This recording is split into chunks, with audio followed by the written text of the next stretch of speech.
So you're at the business forum of Goa. Today is the first day. As a business person that engage in Africa, uh, what is your takeaway from the event today, and what do you hope that Congress understand about the importance of renewing AGOA? Sure. Well, Africa is where future growth will take place around the world with demographic realities, also the fastest growing countries in the world. And I think the U.S. Congress should understand that engaging in Africa is important not only for Africa but for U.S. companies, particularly those that take a long view as to where their markets will be in the future.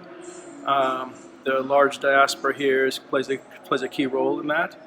But I think something that really should be taken up at a national level. And I think the presence of the Secretary of State was in the right direction in terms of how this administration is seeing the importance. But I think it's something that we still need to do a lot more to raise awareness because it's in everybody's interest. Okay. Thank you. Thank you Gotta very go. much.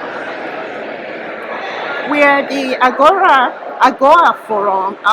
Today is the first event, and you are participating, representing women across Africa. Talk to us about your organization. So, Impact Hub focuses on helping African women build scalable businesses, access capital, and also help them with exporting their products. And what are you hoping to get out of this forum? We're hoping to be able to get out more of what the next action steps would be as it relates to the AGOA renewal. We're hoping that we're able to gather a lot of momentum on the next steps and ensuring that AGOA is actually renewed, as it's not just for the benefit of Africans but also the United States as well. Okay, and you represent women across Africa. That's you are from Nigeria.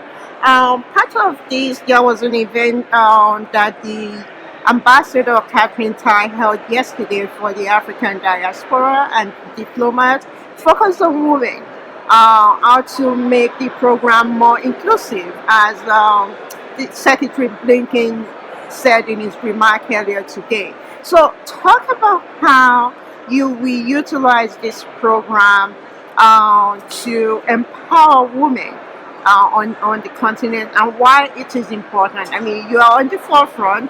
What are you what are you hearing from women? What challenges are they encountering in using this program?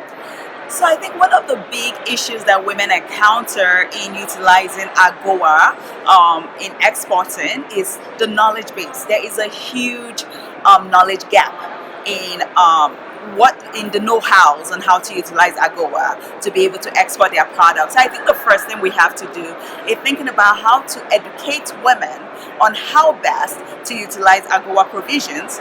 Also, what goods will be able to qualify, like for them to also understand what goods will qualify and the requirements that those goods must pass in terms of quality assessment, quality tests before they're exported. So I think knowledge is actually one of the big gaps that more AGOA education could help integrate more women into. Okay, and yesterday I spoke to a couple of women from the diaspora. And one of the challenges that they mention is language. As you mentioned, like utilizing Africa is not just one language. We have Anglo-African, we have Francophone Africa, and we have different dialects around. So how important it is to expand the language of the document to make it more inclusive. I think expanding the language is very helpful of the document. But however, I think there are also other creative ways to go about it. Working with organizations that already have bilingual capacity could also actually help reach women in countries beyond English, like getting it in French, and Lusophone speaking or even Arabic speaking countries. So I think that is actually going to be a light lift if we approach this problem creatively. Okay, so at the end of this forum, this 3 days forum, we have today is the private sector, and we what will you like to take away? What will you like that these 3-day forum will have achieved to take back to your clients? What I would love to achieve in these 3 days here is the ability to walk back to the women we work with and tell them with conviction that the AGOA renewal is not a pipe dream, that it will happen, and these are the next steps on how we can help prepare them to take advantage of these opportunities. Keeping in mind that it is critical for African women to participate in AGOA. If we look at the number of SMEs on the continent, a huge proportion are African women. They are the backbone of the economy, so it's important that we incorporate them into the AGOA's next phase. Okay, you are from the investments background, Yes. the banking background. So that investment aspect of it, when it comes to SME, when it comes to capital, there is a huge gap, as you know, Correct. for 42, women. 42 billion dollars is the gap. In Africa, we have a $42 billion gender gap for African women SMEs. Yeah.